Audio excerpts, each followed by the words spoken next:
The chair recognizes our colleague, my friend, Ms. Greene, the gentlelady, for her 5 minutes of question. Thank you, Mr. Chairman. Thank you for being here today.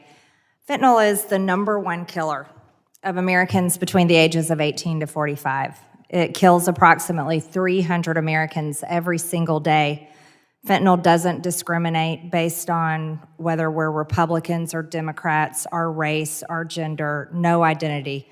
Fentanyl doesn't care. It kills people. Since Joe Biden has taken office, we've seen a record amounts of fentanyl pour into our communities from the southern border. According to Georgia Narcotics Association, approximately 7 out of 10 pills on the streets are laced with fentanyl coming across the southern border. In counties throughout my district, in Georgia's 14th district, ever since 2020, fentanyl-involved deaths have increased over 350%. It's highly prevalent.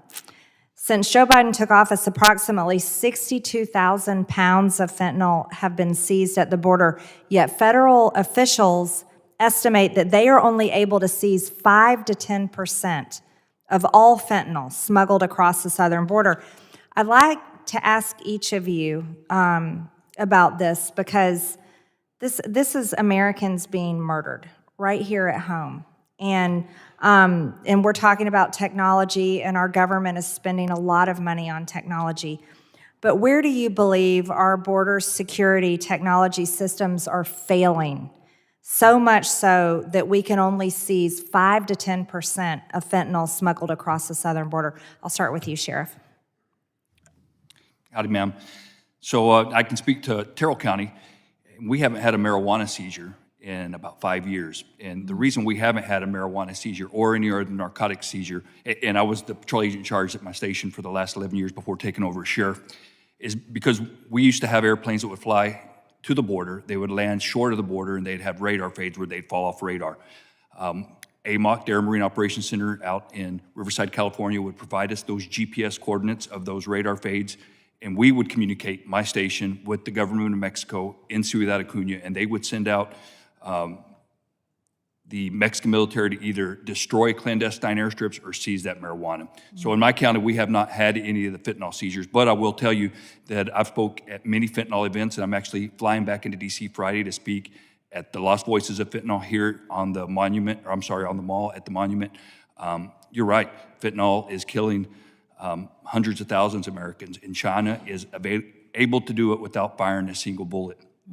When we look at the left's going to tell us that it's coming at the ports. The right's going to tell us that it's coming in between the ports of entry. But the honest thing is that we still have a porous border, and it's able to come through. Thank you, Sheriff. Mr. Landrum? I would echo everything that Sheriff Cleveland said there. I mean, all of that is true. In my personal experience in the state of Arizona, I've overseen men and women, Border Patrol agents there, that have seized hundreds of pounds of fentanyl. So I've seen it firsthand in my experience there. In my experience in Texas, I have not seen it in my experience in Texas. So I can't make the same claim that I can when I worked in Arizona. All of that being said, I completely agree that this is being done, these precursors that are being sent are being done with full intent from China to actually do that. And it is negatively impacting our country to the tune of 100,000 deaths a year, plus or minus in there, and that is huge numbers. You can definitely relate it to an act of war. Thank you. Mr. Berto, did I say that right? Thank you.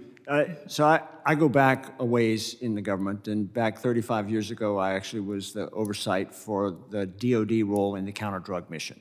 Nobody had heard of fentanyl at that point, right? But the problems are remarkably similar.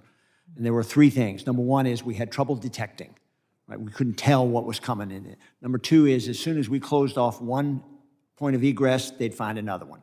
We closed off the southern border, they'd come off the California coast. We closed off the California coast, they come in through Vancouver. I suspect that's still at work today, although I'm not up on the day-to-day piece.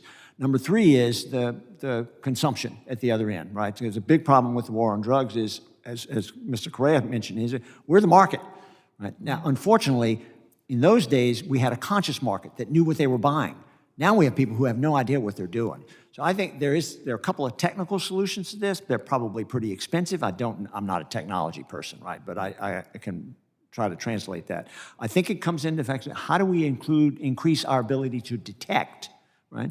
Whether it's 10% that we're catching or 20%, we'll never be 100%, but we ought to increase this. The fourth piece, and I think this is the first time it's been mentioned up here, is the role of China in all of this. Right? And I don't think we could ignore the fact that the drone technology is coming out of China, the drug technology is coming from China. So somewhere you have to get back and interdict at the source as well as at the receiving end. I think none of those are easy. They're hard to do.